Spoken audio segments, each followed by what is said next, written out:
안녕하십니까 여러분.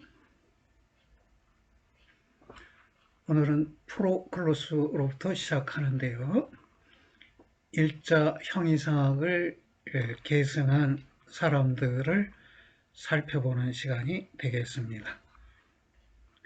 프로클로스는 신과 선과 일자를 동일화한 사람입니다. 기독교인인데요, 프로티누스의 철학을 수용했어요. 그래서 신과 선과 일자가 똑같은 것이고 선과 신이 똑같은 것이기 때문에 일자가 어떻게 신이 아닐 수 있겠는가 라고 해서 일자 형이상학을 기독교에 접목시킨 사람이 됐습니다. 이러한 접목이라는 것은 하나의 중대한 선택을 행한 것이고요. 즉 철학에서 신학으로 또는 철학에서 종교애로의 전회를 선택한 것입니다. 이 플라톤의 티마이오스라는 대화편에는 데미우르고스가 세계를 만드는 이야기가 신화적으로 소개되어 있는데요. 여기 보면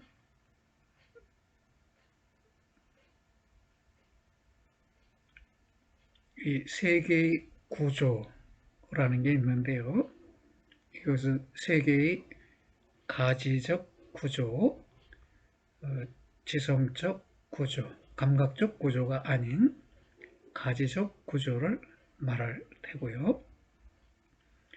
그러면 우주 제작자로서의 데미우르고스는 플라톤의 저작 모두를 읽고 나서 그 저작에 나타난 세계의 구조를 이해하고 가지적 구조를 이해하고 그것에 의거해 감각적 세계를 만드는 일을 행하리라고 우리가 생각해 볼 수 있습니다. 이때 티마이오스는 세계 제작자인데 그러면 일자와는 어떤 관계에 있겠는가? 그것을 설명해서 데미우르고스의 세계의 내용은 일자 대 모든 존재들에 대응한다. 여기서 모든 존재들은 참된 존재들이니까 이건 가지적 존재들, 가지적 형상들, 가지적 이데아들이라고 볼 수 있겠는데요. 데미우르고스는 감각적 세계를, 일자는 가지적 세계를 만든 셈인데, 그러면 달리 말해 데미우르고스의 감각적 세계는 일자 대 실제 전체와 같다 그랬습니다. 그랬는데 티마이오스의 세계 형성자 즉 데미우르고스는 어떤 한 신이에요. 하나의 어떤 신, 테오스라고 표현됐네요. 그리고 일자는 순수하고 단순한 신, 아폴로스, 테오스 이렇게 표현이 됐어요.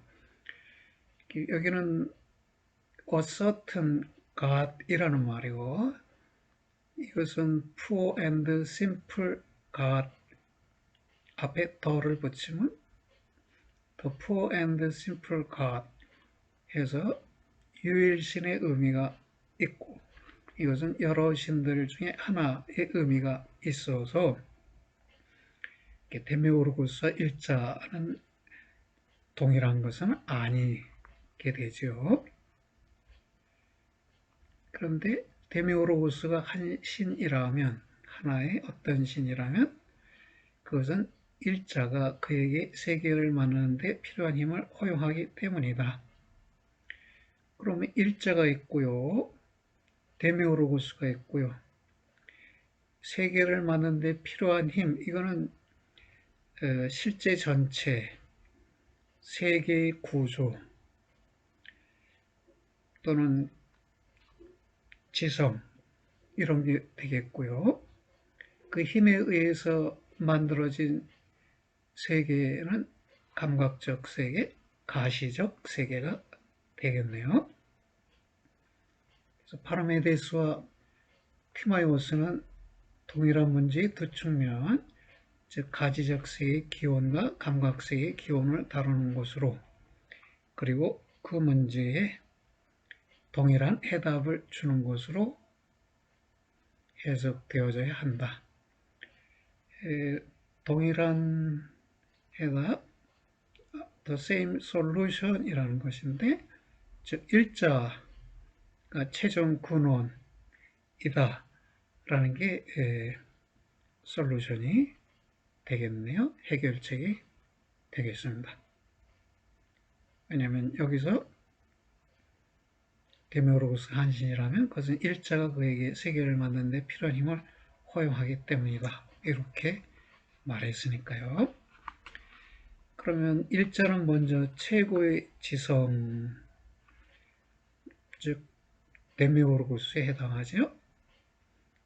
그것 너머에는 일자를 제어하고 어떤 것도 발견할 수 없는 최초의 존재를 낳는다. 즉 일자로부터 최고의 지성이자 최초의 존재인 데미오로고스가 출현하고, 데미오로고스가 지성이니까 지성은 사유 속에서 그 가지적 존재 전체를 사유하니까, 그죠? 지성과 더불어 존재가 성립하겠네요. 지성이 사유한 것이 많은 가지적 존재들이 되고요. 가지적 존재들, 즉 세계의 구조를 이용해서 감각적 세계를 만들겠네요.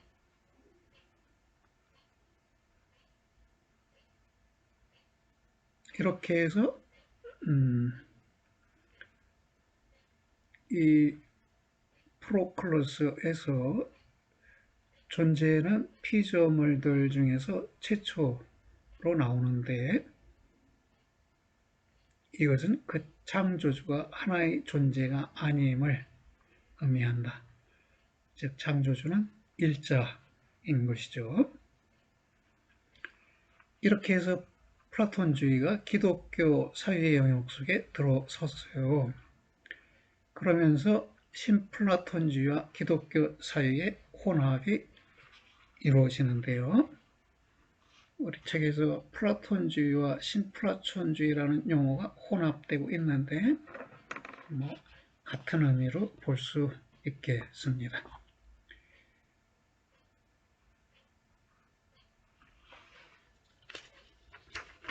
어떤 이야기로부터 시작을 할까요?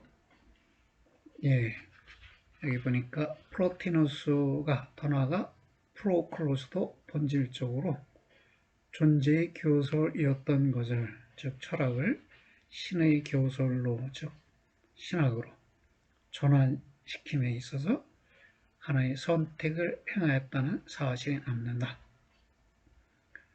어떤 선택인가요? 기독교의 신을 존재가 아닌 일자로 간주하는 선택을 한 것이네요. 이 둘은 일자인 신에 의해 존재인 신을 대체해서 신플라톤주의적 기독교 신학을 제시한 것입니다. 이 프로티너스와 프로클로스는 신체적인 고행과 정신적인 명상을 통하여 일자와 합일하도록 사람들을 유도하였습니다. 일자가 비존재이고 또는 무이고 아무 형상도 없는 것이라면 일자와 합이란다는 것은 어떤 것일까요? 정신적 명상을 통하여 일자와 합이란다. 무념무심의 경지에 도달하는 것이 일자와 합이라는 것과 차이나지 않겠네요. 그런데 이런 선택이 갖는 난점이 있어요. 존재 본성에 관한 몇 가지의 난점이 있다. 즉 프로티너스나 프로클로스의 선택, 존재의 신 대신 일자의 신, 존재로서의 신이 아닌 일자로서의 신을 선택했을 때 존재의 본성에 관해서 몇 가지 난점이 생긴다는 것이에요. 우선 기독교의 신은 전통적으로 출애굽기에 나오는 모세와 신이 나눈 대화, 거기서 신이 나는 있는 그분, I am he who is 라고 말해요. 그러면 이 출애굽기 신은 존재로서의 신이에요. 참된 존재로서의 신이 되는데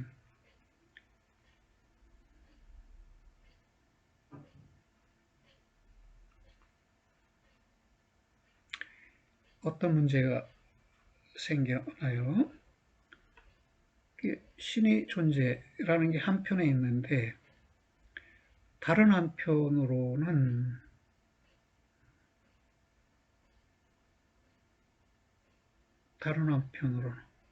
즉 플라톤주의 또는 일자론에 의거한다면 존재가 최초의 피조물이 돼요. 신플라톤주의의 원인론 속에는 이 원인론이라는 책이 있는데요. 작자는 미상이에요. 작가가 알려져 있지 않은데 이 신플라톤주의자들의 다수가 이 책을 인용하고 있어요. 이 책 속에서 피조물 중에 첫 번째는 존재이다 이렇게 말했단 말이에요. 이것은 정리된 신플라톤주의, 똑바른 책에는 스트레이트라고 표현되어 있는데 곧바른 신플라톤주의다. 그러면 어떻게 돼요? 출애굽기 신은 존재로서 창조주의죠. 그런데 원인론에서의 존재는 첫 번째 피조물이란 말이에요. 그러면 출애굽기와 원인론 사이에 모순이나 대립이 있네요. 두 견해 중에서 하나를 선택해야 하는데 이 신플라톤주의적인 기독교인들은 선택을 하지 않고 둘을 함께 수용하고 있어요. 즉 심리학적으로 말해서 어떤 사람은 신플라톤주의자로서 철학할 수 있고 기독교인으로 신앙할 수 있다. 프로클로스가 그랬단 말이에요. 뒤에 나오는 사람들도 마찬가지예요. 논리적으로 말하면 플라톤주의자이면서 기독교인으로 사유할 수 없다. 즉 플라톤주의자는 존재는 피조물이잖아요. 기독교인은 존재가 창조주잖아요. 창조주이면서 피조물로 존재를 생각하는 것은 논리적인 모순이 되겠죠. 그래서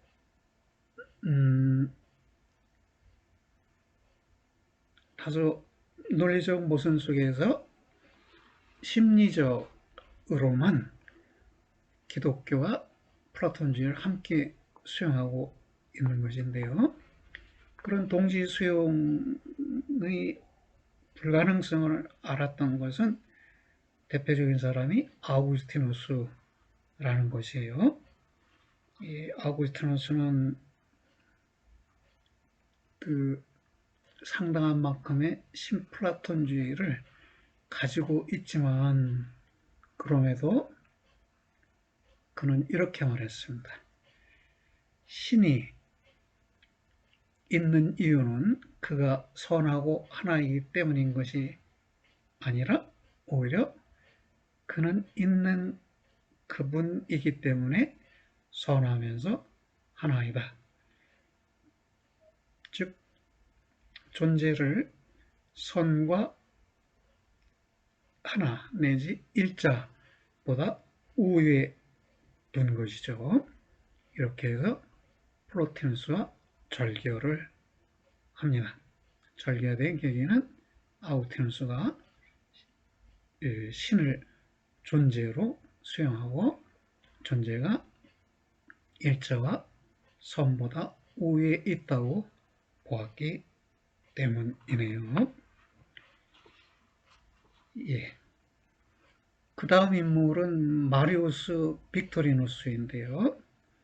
이 사람은 신을 선 존재, 프로빙이라고 표현을 했어요. 즉 존재에 선행하는 어떤 것이라고 본 것이네요.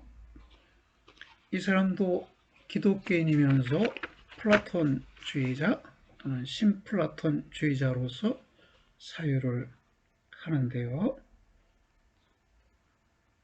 그러면 존재와 비존재를 함께 신에게 부여해야 하는 어려운 궁지에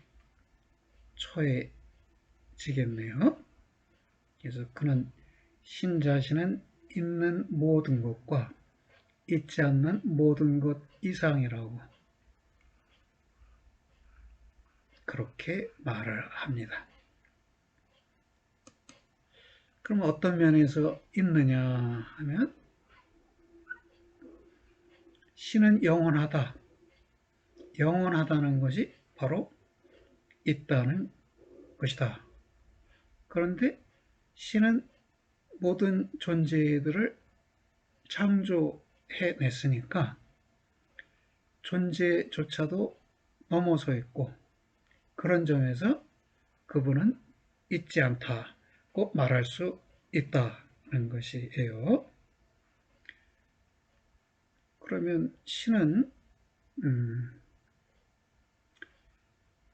존재를 낳는 하나의 비존재, 즉 일자가 존재를 낳으니까 일자는 비존재가 되네요.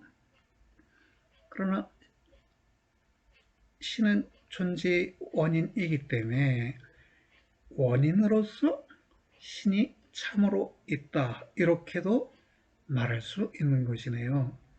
이런 표현은 마치 한 결과가 그보다 우월하다는 점에서 그를 포함하고 있는 그런 탁월한 한 원인 안에 있는 것 같이 신 안에 있다는 것을 의미할 수 있다. 모든 결과가 원인 안에 있듯이 모든 존재가 신 안에 있으니까 그런 의미에서 신도 있다. 이렇게 말할 수 있다는 것이에요. 말할 수 있다는 것이지 단적으로 신이 존재이다. 이렇게 규정한 것은 아니네요. 정확히 말해서 신은 하나의 최고의 비존재이며 모든 존재의 원인이다. 모든 존재의 원인이라는 점에서 모든 존재의 존재이다. 이런 표현도 등장하게 돼요.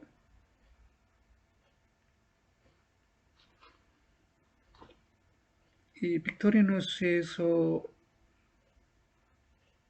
해결해야 할 문제가 삼위일체론입니다.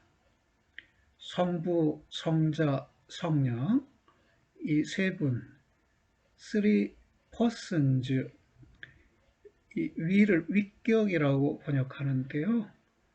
person, 인격에 해당하는데요. 세 가지 인격 또는 세 가지 신격이 있어요. 그 세 가지 신격이 일체, 하나의 몸체이다. 즉 공동 본질을 갖는다는 것이에요. 그것을 빅토리누스가 설명해낼 수 있겠느냐는 것이에요. 칸디두스에 대한 반론을 쓸 때에도 세 분이 공동 본질을 갖는다는 점을 옹호하기 위해서 반론을 쓴 것인데, 실제 그게 성립하기가 어렵다는 것이죠. 어떻게 설명했을까요? 여기 보니까 빅토리누스 자신이 말하듯이 하나님은 전체적인 선존재, 토툼 프로온 이렇게 했어요. 토털 프로 비잉 이런 말이 되겠네요. 반면에 예수는 호크 토툼 온, 전체적인 존재 자체, the whole being itself가 되겠네요. 그럼 선존재와 존재로서 둘은 차이가 나네요. 그리고 예수님은 실존과 삶, 지성을 향유한다는 점에서 완전한 존재, universale omnimotis teleon on 이렇게도 표현했어요. 그러면 이 공동본질을 갖는다고 말할 수 있는 건가요? 프로온과 온은 차이가 있는 것인데,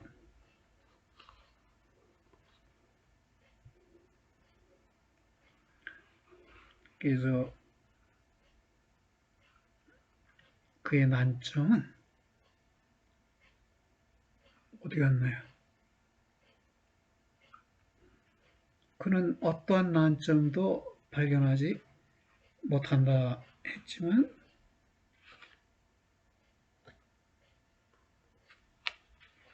그러나 본인이 난점을 못 보고 있는 것이지 우리에게는 난점이 보이는 것이네요.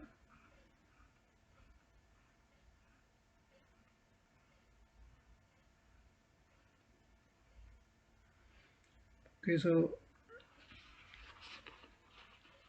여기서 성부, 성자, 성령 중에서 성부와 성자의 차이가 프로온과 온 사이의 차이로 나타나고요. 성령은 사랑이라고 그래요. 그 성부는 근원이고, 성자는 진리이고, 성령은 사랑이라고 기독교에서 이야기하는데, 이 사랑은 곧 그 선에 해당하겠죠. 그래서 어느 대목에서 두 분은 있고 한 분은 없다. 그 기절이 어디 있나요? 너무 많이 내려갔나요?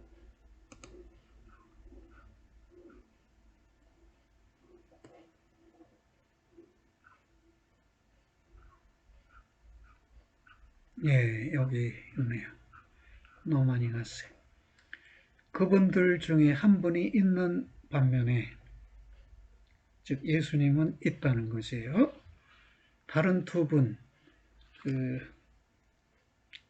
신은 프로온이니까 선존재 내지 비존재이고, 그 성령은 사랑이고 선이니까 이 선도 비존재에 해당한다. 이렇게 설명을 한 셈인데요. 빅토리누스가 그것이 만족스러운 설명이 못 된다는 것입니다.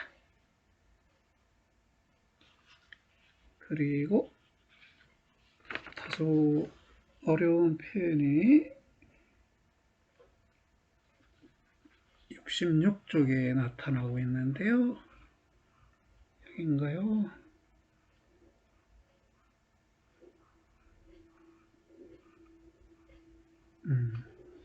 아버지 안에 잠재적으로 있는 존재는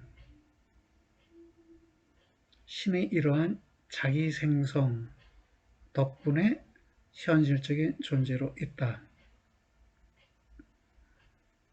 그러니까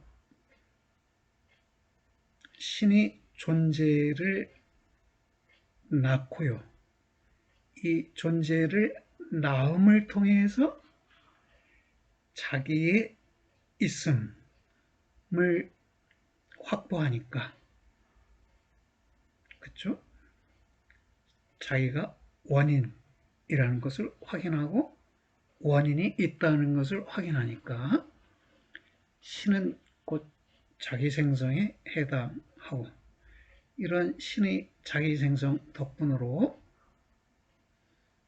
신 안에 잠재적으로 있는 존재, 즉 이데아들로 있던 존재들이 현실적인 존재로, 즉 감각적인 사물들로 될 수 있는 것이네요.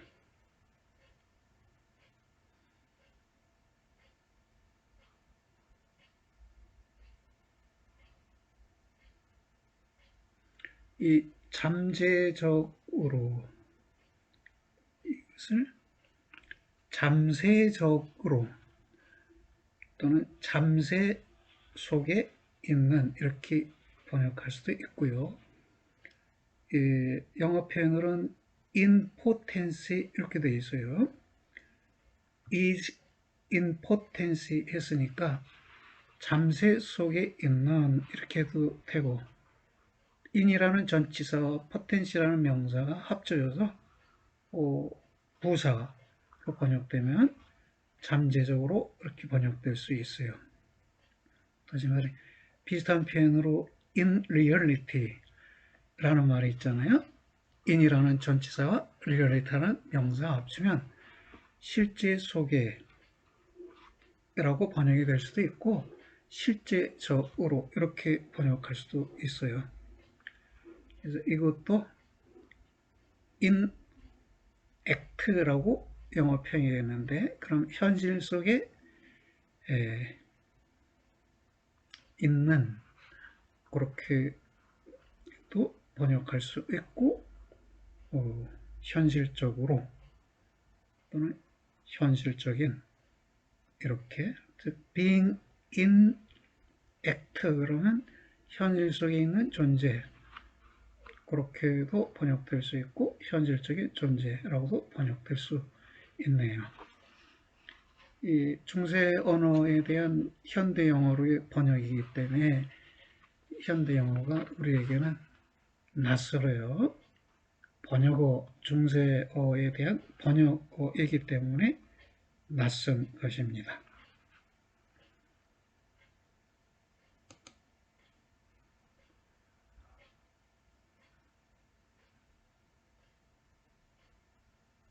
그러면 이 빅토리누스는 결국 존재를 예수로 보기 때문에, 그렇다면 이 사람에 의할 경우 누가 있는 그분이 되는 것인가 하면 예수가 있는 그분이 되는 것이죠. 그래서 여기 보면 자신의 신의 이름조차도 이해할 수 없는 기독교 신학자 한 명이 있는 것이다. 예, 이 마리우스 빅토리누스가 존재를 신의 이름이 아니라 예수의 이름으로 본 것은 신의 이름도 이해할 수 없던 사람이 된 셈이네요.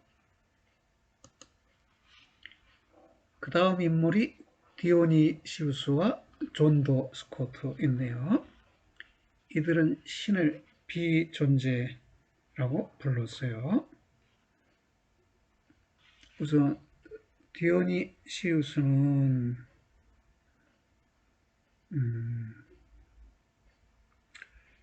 만약 사실이 그렇듯이 선이 모든 존재 이상이라면 우리는 그 자체로는 형상이 없는 어떤 것이 형상이 준다는 것을 인정해야 한다. 선에 대해서 또는 선에게 부정되는 어떠한 형상이라도 그분을 알려주는 권능을 지적하기 때문이다. 모든 형상들, 모든 본질들 또는 모든 이데아들은 신으로부터 유출된 것이에요. 또는 신에 의해 창조된 것이에요. 그런 창조를 위해서 신 안에는 어떤 형상도 있지 않아야 하는데 그 신이 아니라 여기서 선을 주제로 삼으면서 선에게 어떤 형상도 부정되는데 그 사실이 그분, 즉 신을 알려주는 권능을 지적한다 그랬어요. 선이 사랑이고 이 사랑이 창조와 유출을 담당하니까 창조된 것, 유출된 것은 선 안에 있는 것이 아니라는 것이네요. 오히려 비존재로서의 선이 존재로서의 형상을 유출하는데 또는 창조하는데 그것이 바로 신의 권능을 알려준다. 이렇게 말씀입니다. 이 디오니시우스도 그 신에 대해서 그분은 존재들의 존재이다 그러는데 앞부분은 신 자신은 존재가 아니다 그러잖아요. 그리고 이어서는 존재들의 존재이다 그래요. 이때 말해진 존재라는 것은 원인의 의미가 있겠죠. 존재들의 원인이다. 원인으로서 존재이다. 엄밀한 규정에 의하면 존재라고 말할 수 없지만 비유적으로 말하면 존재라고 말할 수 있다는 것입니다.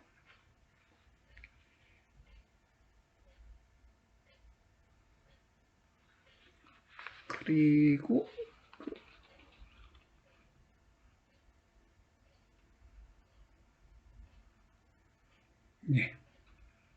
그러면 그의 제자인 존도 스코트가 있는데요. 존도 스코트는 자연의 분류라는 책에서 우주 발생론을 소개하는데요. 이 우주론 자체는 그 개별적 계기들이 같은 수만큼의 자연들이 되는 일종의 구체적 변증론이었다.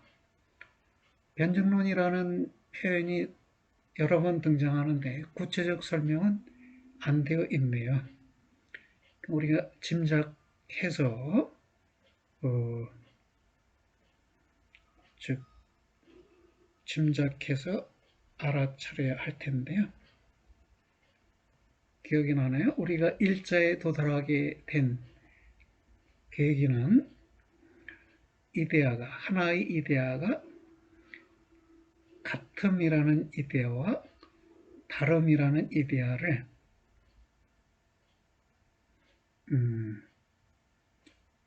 함께 분유하는데 마치 하나의 사물이 자기 자신과 같음과 다른 사람과 다름이라는 이 두 가지를 갖듯이 삼각형이라는 이데아도 그 자신과 같음이고 사각형과는 다름이니까 그 상위의 이데아로서의 같음의 이데아와 상위의 이데아로서의 다름의 이데아를 분유, 나누어 가짐을 행해야 하고 이러한 복잡한 문제를 해결하기 위해서 일자를 설정하고, 즉 에페케이나 테스우시아스에서 존재 너머의 것으로서의 일자를 설정하고, 일자로부터 이데아들이, 또 이데아들로부터 감각적 사물들이 생겨난다고 설명을 한 거란 말이에요, 플라톤이.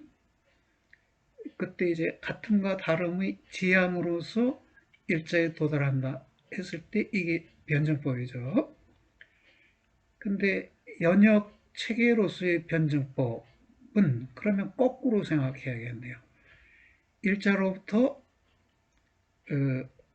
모순된 또는 대립된 두 가지가 출현한다고 말할 수 있겠네요. 일자로부터 존재와 무가 출현하겠죠. 그럼 존재에 연역되겠다 이렇게 말할 수 있겠네요. 일자로부터 존재와 무가 연역될 수 있고, 존재로부터 모순된 두 가지, 즉 생물과 무생물을 연역할 수 있고, 생물로부터 모순된 두 가지, 동물과 식물을 연역할 수 있고, 동물로부터 모순된 두 가지, 사람과 짐승, 이렇게 연역할 수 있겠죠. 그 일자로부터 연역된 무로부터도 또 다른 연역이 가능할 수도 있겠죠. 그런 연역의 과정이 지향된 하나의 요소로부터 모순 대립된 두 요소를 찾아내는 연역의 과정인데, 거꾸로 보면, 뒤집어 보면 모순 대립된 두 요소가 지향되어 상위의 유 개념을 찾아가는 변증론의 과정과 다르지 않겠네요. 그래서 여기서 구체적 변증론과 연역체계라는 말을 구분 없이 혼용하고 있어요. 그래서 우리는 그 점을 통해서 그 내용을 짐작해 볼 수 있겠네요. 그럼 여기 표현 중에 좀 어려운 표현들도 등장하는데요. 자연은 있는 것과 있지 않는 모든 것에 대한 일반적 이름이다. 있는 것들의 세계는 말 그대로 세계가 되는 거네요. 있는 것들의 전체는 세계가 되겠고요. 있는 것들과 없는 것을 포함한 일반적 이름이 자연이었다는 것이에요. 존 도 스코트에서. 그래서 왜 없는 것들이 말해질 수 있느냐? 아까 말씀드렸듯이 일자로부터 존재와 무를 연역해내면 이 무는 있지 않는 것이지요. 그러면 있지 않는 것들에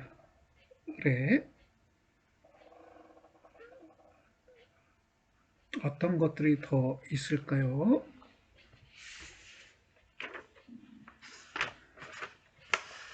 우리가 그들을 연역된 것들 중에 연역된 존재들 중 정의할 수 없을 뿐만 아니라 그들 자체도 그들이 정의될 수 없다는 본성을 지닌다.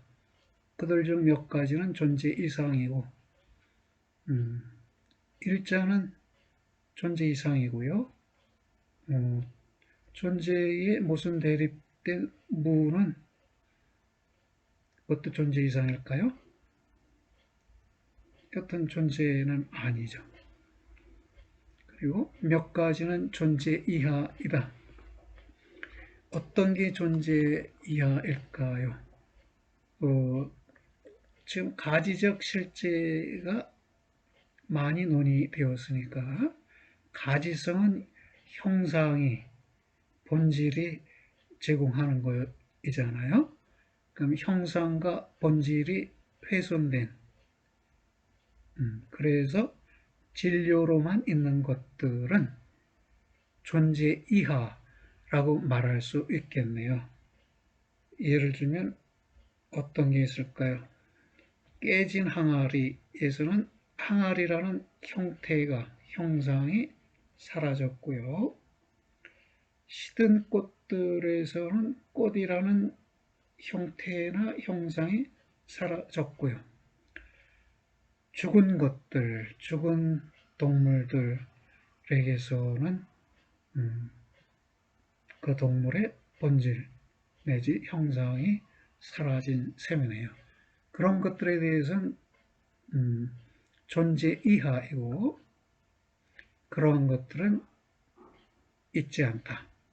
형상을 잃은 진료들은 존재 이하이고 그것도 있는 것들로서의 자연들이긴 하나 있지 않는, 잘못 말했나요? 예, 형상이 있지 않다는 점에서 있지 않다. 그렇게 말해 볼 수 있겠네요. 그리고 범신론과 이론론에 관한 언급이 있는데요.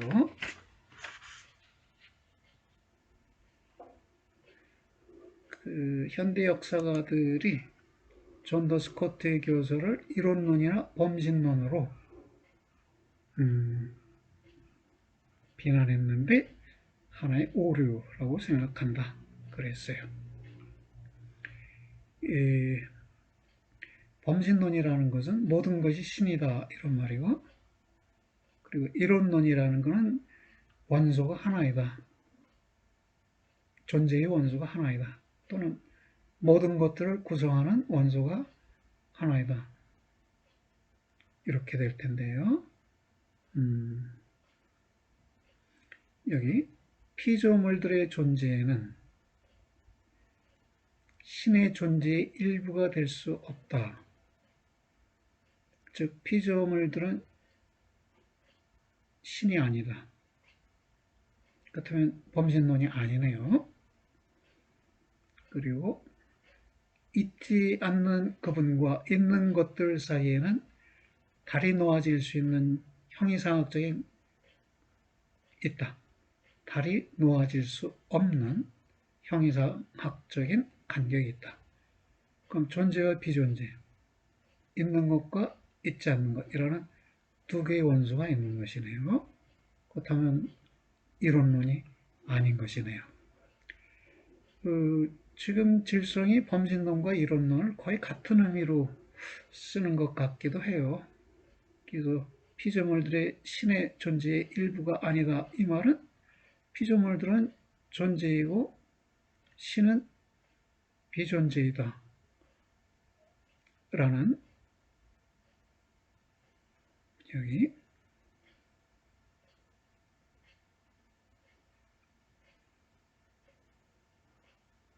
형이상학적 간격이 있는데, 즉 있지 않는 그분은 비존재고 있는 것들은 존재이니까, 즉 이 두 개의 원소가 있다는 말이나 피조물들이 신이 아니다라는 말이나 결국 비슷한 말을 갖는다면 범신론과 이론론도 같은 의미로 사용된다고 볼 수 있겠습니다.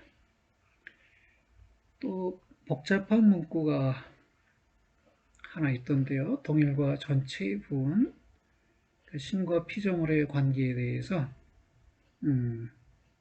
신은 피조물들의 이유가 아니고, 즉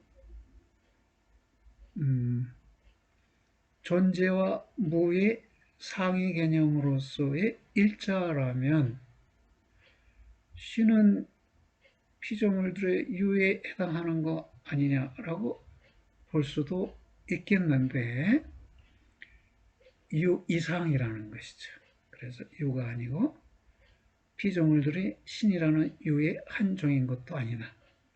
자, 피조물들이 신으로부터 연역된다면 유로부터 연역된 종에 해당하지 않느냐라고 볼 수도 있는데 신은 유 이상이라는 것이네요. 그래서 신은 그의 창조행의 전체가 아니며 창조행의 전체를 넘어선 것이고 그의 창조행위가 신의 부분인 것도 아니다. 창조행위는 신의 부분에도 못 미친다 이런 말이겠네요. 그 역으로 창조행위가 신의 전체인 것이 아니며 역시 신은 창조행위를 넘어선다는 것이고 신이 그의 창조행위의 한 부분인 것도 아니다. 창조행위의 전체를 넘어서는 거니까 창조행위의 한 부분이 아닌 것이네요. 네, 이렇게 해서 스코트스가 신을 존재이지만 존재를 넘어서는 것으로 강조한 것을 살펴보았고요. 그 다음에 대목이요. 기독교 신과 신의 이데아들 간의 관계. 신적인 이데아들, divine ideas, divine ideas 이렇게 표시되어 있는데요. 신적인 이데아들 이렇게 하는 게 더 좋을 것 같습니다. 이제 플라톤의 이데아를 어떻게 규정할 것인가 그 문제가 기독교 내에서 생겨날 수 있는데요.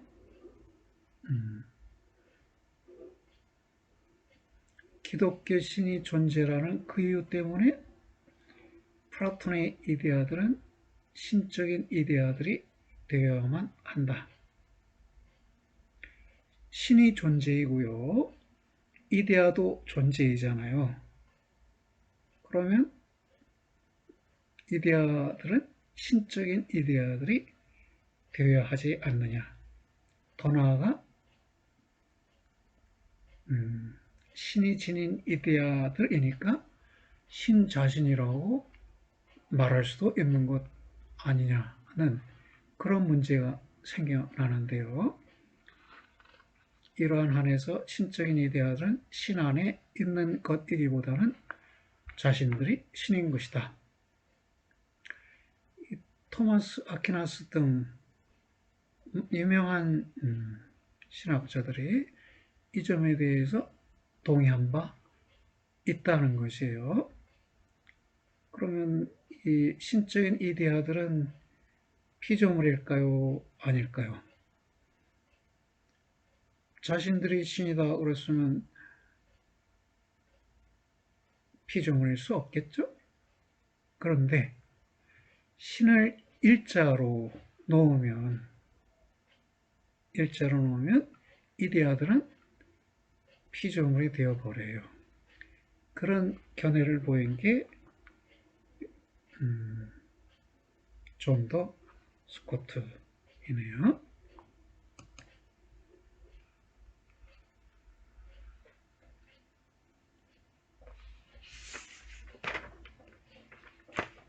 스코트의 입장을 보면 예, 즉 이데아들이 신적인 이데아들이고 그래서 신 자신에 해당한다는 견해에 동의하기를 거부한 사람이 몇몇 있는데 그중 하나가 존 더 스코트였다는 것이에요. 존 더 스코트는 이렇게 말했는데요. 가면서요. 여기 대립된 두 입장이 소개되는데요. 좀 복잡하게 쓰여졌는데 만약 존재가 가지성과 일치한다면 신의 이데아들이 최초의 존재들인 것이다. 그렇다면 존재가 신의 최초의 피조물인 신의 이데아들이 피조물이라는 것은 건전한 플라톤주의이다. 이게 존 더 스코트의 입장이었어요. 반면에 그 플라톤주의를 수용하지 않은 기독교인이 보기에 기독교신은 존재이기 때문에 그분은 그 자신의 이데아들인데 이 점은 신적인 이데아들이 신이라는 것을 의미하게 돼요. 다수의 신학자들은 이 두 번째 입장을 취했는데 플라토니스를 수용하고 있는 존 더 스코트는 즉 신플라톤주의 경도된 존 더 스코트는 첫 번째 입장을 택해서 이데아들이 최초의 피조물이다.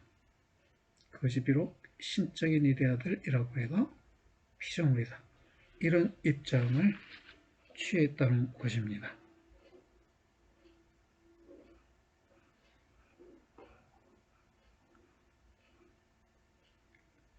그 두 개의 입장은 상반된 입장이라서 둘을 화해하기가 어려운데요.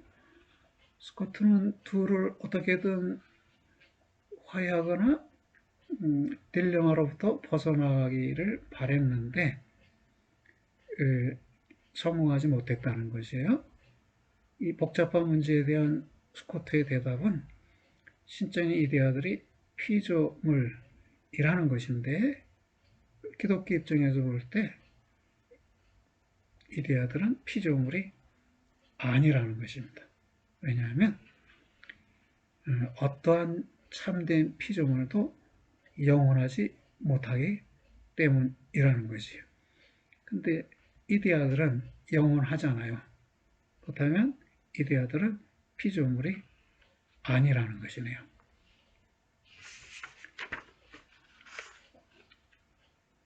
그리고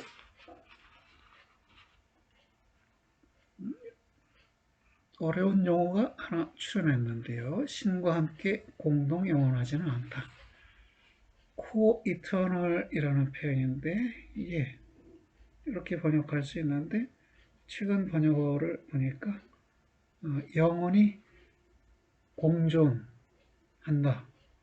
영원히 공존하는 이런 식으로 방점이 공존에 놓여지는 식으로 번역들을 해서 우리도 바꿔서 이해해 볼 수 있겠어요? 이데아들은 영원하지만 물론 신과 함께 공동 영원하지는 않다는 것이네요. 다시 말할까요? 신과 함께 공동 영원한 것, 영원히 공존하는 것만이 신적인 것이고 그 점에서 신 자신이라고 말할 수 있다는 것입니다.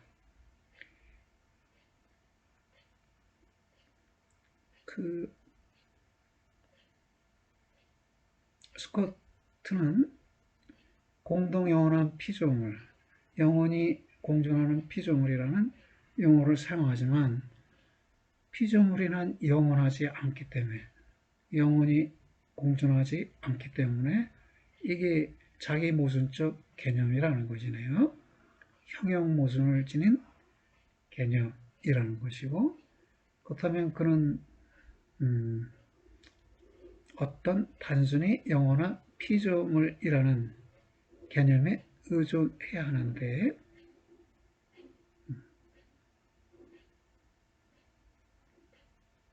여기서도 영원한 피조물이라고 해도 피조물이라면 그 신적인 것이 아니네요. 그래서 플라톤의 이데아들을 신적인 이데알로 여길 때 그것을 신 자신으로 볼 것이냐 피조물로 볼 것이냐. 스코트는 피조물로 봤는데 그럴 경우 논리적 문제가 발생한다는 것이에요. 이데아들은 영원하니까 이데아들이 영원한 피조물이라고 말해야 하는데 그렇다면 피조물이라면 신적인 이데아가 아니라는 것이네요. 그렇다면 어떻게 그 이데아들이 여전히 신적일 수 있는가? 존은, 즉 존 스코트는 그의 난점으로서 벗어나는 어떤 출구도 발견할 수가 없었다. 원래부터 그 출구가 없었다. 그 말이네요. 그리고 여기도 표현이 좀 난해한데요. 기독교 신과 신의 이데아들 사이의 간격이 극히 좁은 교설들 중에 어느 곳에 있어서도 그 간격의 넓이는 그 교설이 지닌 만큼의 존재론적인 플라톤주의에 정비례한다. 신과 이데아들이에요. 이 신이 일자라면 이데아들은 피조물이 되죠. 그러면 일자와 피조물 사이에 무한한 간격이 또는 엄청난 간격이 있겠죠. 그러나 이 신이 존재이고 신이 존재이라면 이 이데아들도 존재이고 이 이데알은 신과 함께 영원히 공존하는 것이고 그렇다면 신 자신으로도 불려질 수 있고 둘 사이의 간격이 없거나 매우 적은 것이 되겠네요. 그래서 기독교 신을 일자로 보는 경우, 즉 그게 플라톤주의가 수용된 경우죠. 이 플라톤주의가 들어온 경우 신이 일자가 되고 일자는 존재가 아니니까 존재인 이데아들은 피조물이 되어서 둘 사이의 간격이 무한히 넓어지게 된다 그랬습니다. 그 넓이가 플라톤주의에 정비례한다 이렇게 표현이 됐네요. 그 다음에 에크하르트, 독일의 신비주의 철학자라고 여겨지면서 또 한국에서도 많은 사람들이 관심을 갖고 있는 신학자이자 철학자인데요. 에크하르트는 신을 존재라고 보지 않고 말씀과 사고라고 보았어요. 사고 내용이 말씀이겠죠. 또는 말씀을 통해 사고한다 하면 말씀이 사고의 매체가 되는 것이고요.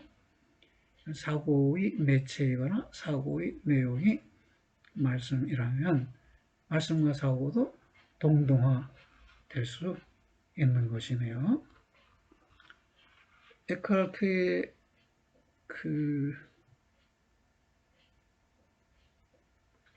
남다른 점, 독특한 점은 우선 이런 주장에서 나타나요.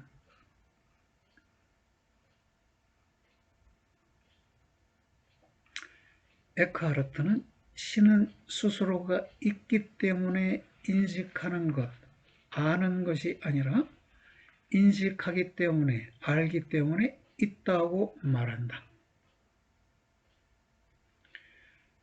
존재가 선행하고 인식이 후속하는 것이냐 아니면 인식이 선행하고 존재가 후속하는 거냐.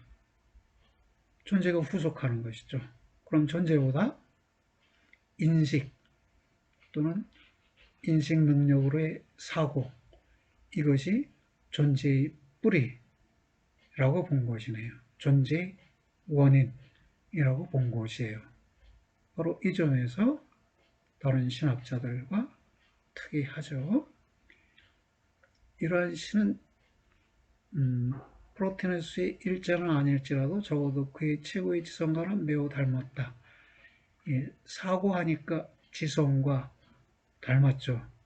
그런데 에크하르트는 이 사고를 일자와 같은 것으로 보아요. 그래서 그의 설교들이 교회 지도자들과 많은 마찰을 갖게 되는데요. 여하튼 에크하르트는 신학자였기 때문에 그 전거를 원문을 필요로 했고, 그래서 성요한 복음서 요한복음에서 태초에 말씀이 있었다, 이 말씀을 취하고, 또 요한복음에서 나는 진리이다, 이것은 아마 예수님이 한 이야기일 텐데요. 이 진리라는 것을 취해서 말씀과 진리, 그거를 사고와 같은 것으로 보았어요. 그래서 최초의 피조물은 존재이다, 이렇게 말하네요. 이 원인론의 저자, 이 원인론이라는 책은 작가가 알려져 있지 않아요. 작자가 미상인데, 이 일자 형이상학을 주장하는 많은 사람들이 이 책을 인용하고 있어요. 마이스터 에크하르트 이 책을 인용하면서 최초의 피조물은 존재이다, 이렇게 말한단 말이에요. 그러면 창조주는 사고이자 말씀이 되겠네요.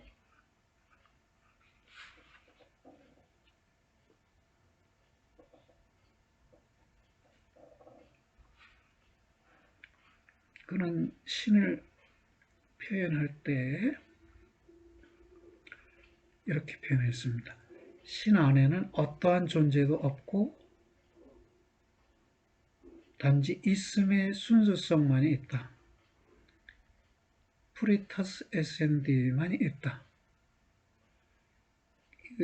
여기 의라는 말, 전치사 오브에 해당하는 이 단어, 영어에서나 한국에서나 또는 그리스, 라틴어, 고전어에서 또 해석하기가 참 어렵고 중요한 것이고, 물론 동양 고전에서 한자에서도 이 의에 해당하는 글자, 갈지자를 써서 지 이렇게 쓰죠. 갈지자. 이 지자가 쓰여졌을 때 이 지자를 속격으로, 소속격으로 할 것인가, 즉 소역격으로 볼 것이냐, 동격으로 볼 것이냐, 주격으로 볼 것이냐, 목적격으로 볼 것이냐, 탈격으로 볼 것이냐. 이 서양 철학에서도 그렇듯이 이 한문에서도 마찬가지인데요. 이 정식은 존재의 순수성이 아니라 존재로부터의 순수성을 의미한 로부터 탈격으로 봤네요. 순수성, 존재로부터 벗어난 이탈에 있는 순수성을 의미한다, 이렇게 봤습니다. 여러분이 잘 아는 하이데거는 이 오브를 주격과 목적격으로 동시에 써요. 그래서 아주 복잡해요. 단순한 소유격이 아니라 주격이자 목적격으로 본인 스스로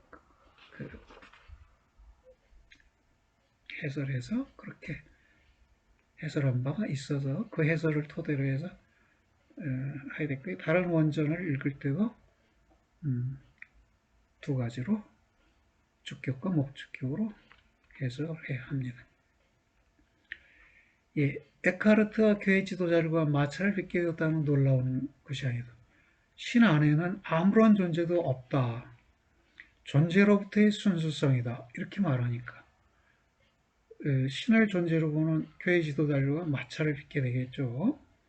종교 재판에 넘겨졌는데, 그래서 재판관들 앞에서 설교를 할 때 출애굽기 대신, 즉 나는 있는 그분이다 라는 구절 대신 신명기에서 하나님 한 분이다 라는 구절을 가지고 설교를 하고, 설교를 하면서 나는 신의 존재를 부인한 것은 아니고 신이 존재이지만 존재 이상이라는 점을 강조한 것뿐이다.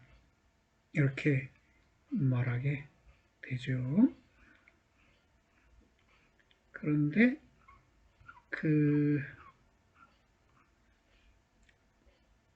그가 설교를 하거나 저주를 하는 데 있어 전혀 실증 내지 않고 인용하던 원문이었다.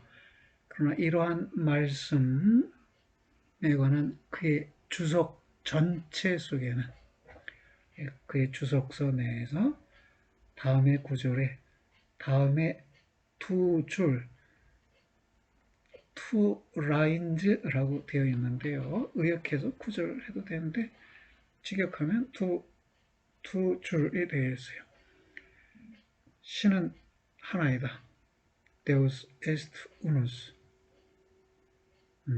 이것은 프로클로스가 따라서 원인론이 빈번하게 신을 일자나 통일로 불렀다는 사실에 의해 확증된다. 자, 여기서 보면 신을 일자로 보고 있는 것이잖아요. 그러면 이 일자 형이상은 신비주의예요. 그래서 에카르트가 신비주의자라고 말하는 게 전혀 이상하지 않지요. 마지막 대목이네요. 플라톤주의의 귀결은 일자 형이상학이다. 어떻게 일자 형이상학이 나왔나요? 한번 되돌아볼까요? 그 실존 자체가 파악 불가능하다. 있냐? 없냐? 있다. 그러면 끝이라 이거예요. 더 이상 있는 것으로부터 있음에 관한 논의가 성립하지 않는 듯 해요. 그래서 형이상학적 반성은 또는 형이상학적 사유를 하는 사람들은 자발적으로 존재를 그것이 있다는 사실과 무관하게 있는 그것으로 파악했다. That which is 있는 것이네요. 이것은 그것이 있다는 점이 되고요. 그것이 있다라고 말할 때는 있다, 즉 실존이 주목되고 있는 것이지만 있는 것 할 때는 이제 관심이 그것에 기울어지게 되겠네요. 그래서 존재는 자체성이 되었고 플라톤에서 셀프후드, 있다는 것은 자체적이다 라는 것이네요. 그리고 자체성은 통일성으로 하나이다, 통일적이다 라는 것으로 됐고요. 그러면 이 존재, 즉 이데아가 통일적이라면 이데아의 통일성은 어떻게 성립하느냐? 이데아가 일자의 통일성을 분유하기 때문에 성립한다.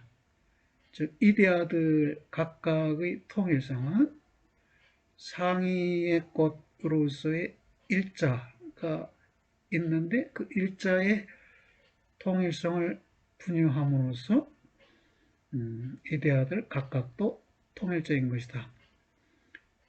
이렇게 해서 일자형이상이 출현한 것이죠.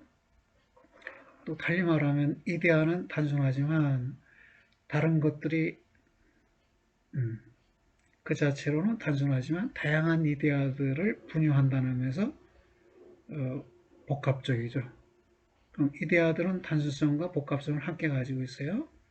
또 이데아는 자기와 같음이지만 다른 것들과 다름이에요. 그럼 같음이라는 이데아와 다름이라는 이데아를 또 함께 가지고 있어요. 어떻게 하나의 이데아가 단순하면서도 복잡하고 같으면서 다르냐 하는 문제를 논리적으로 설명하기 위해서 에피케이나테스 우시아라는 즉 존재 너머의 것이라는 것이 있고 그것이 이데아들을 성립시킨다. 이렇게 플라톤이 말했단 말이에요. 그리고 그 존재 너머의 것을 일자라고 불렀단 말이에요. 그렇게 해서 일자 형이상학이 성립했단 말입니다.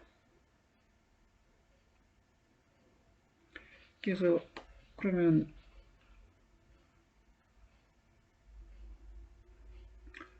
존재로부터 실존이 배제되었을 때 실존은 결코 존재로 되돌려질 수 없다. 그리고 자신의 실존을 빼앗겼을 때 존재는 그 자신에 관한 가지적 설명을 줄 수가 없는 것이다. 즉 존재의 원인이 존재 밖에서 찾아졌죠. 존재의 바뀐 일자에서 찾아졌어요. 달리 말하면 존재 내에서의 실존을 존재로 파악하지 못했어요. 그러니까 존재하지 않는 것에 의해 존재를 설명하면 이건 신비적 설명이죠.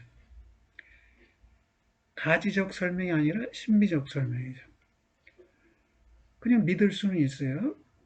심리적으로 믿을 수는 있는데 논리적 설명에서는 모순에 봉착할 수 있고 그래서 심리적으로 머물고 신비적으로 머물게 되는 것이죠.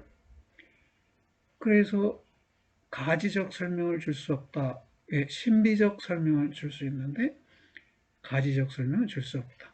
이 가지적 설명, 즉 지적인 설명 또는 알 수 있는 설명, 이것은 실존에 의해서 존재 내의 실존을 존재의 원인으로 설명할 때는 신비적이지 않고 알 수 있는 설명이자 가지적인 설명이라고 볼 수 있다는 것입니다.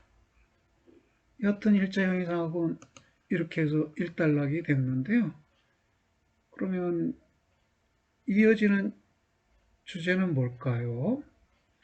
존재는 실존을 포함하지 않고도 플라톤의 자체성과 더 복합적일 수 있다. 예컨대 그것은 실체일 수 있다. 실체는 형상 더하기 진료예요. 일자형이상학에서는 예컨대 플라톤의 이데아는 형상이죠. 진료가 배제된 형상이에요. 그러나 진료를 포함한 형상은 실체이고 이 실체로부터 형이상을 시작한 사람이 아리스토텔레스이거든요.